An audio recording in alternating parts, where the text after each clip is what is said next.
ॐ नमः शिवाय।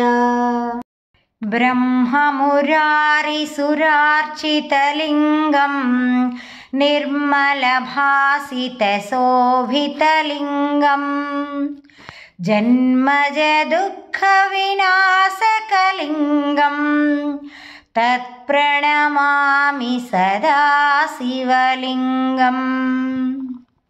देवमुनिप्रवरार्चितलिङ्गं कामदहनकरुणाकरलिङ्गं रावणदर्पविनाशनलिङ्गं तत्प्रणमामि सदा शिवलिङ्गम्। सर्वसुगन्धसुलेपितलिङ्गं बुद्धिविवर्धनकारणलिङ्गं सिद्धसुरासुरवन्दितलिङ्गं तत्प्रणमामि सदा शिवलिङ्गम्।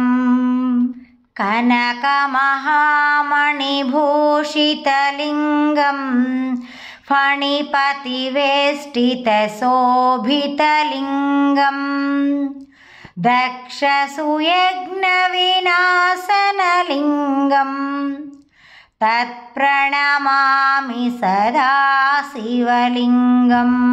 कुङ्कुमचन्दनलेपितलिङ्गं पङ्कजहारसुशोभितलिङ्गं सञ्चितपापविनाशनलिङ्गं तत्प्रणमामि सदा शिवलिङ्गम्।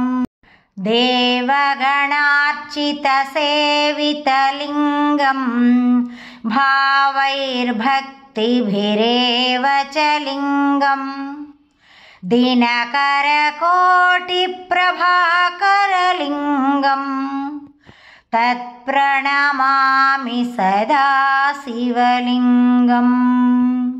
अष्टदलोपरिवेष्टितलिङ्गं सर्वसमुद्भवकारणलिङ्गं अष्टदरिद्रविनाशनलिङ्गं तत्प्रणमामि सदा शिवलिङ्गम्। सुरगुरुसुरवरपूजितलिङ्गं सुरवनपुष्पसदार्चितलिङ्गं परात्परं परमात्मकलिङ्गं तत्प्रणमामि सदा शिवलिङ्गम्। लिङ्गाष्टकमिदं पुण्यं यः पठेत् शिवसन्निधौ शिवलोकमवाप्नोति शिवेन सह मोदते।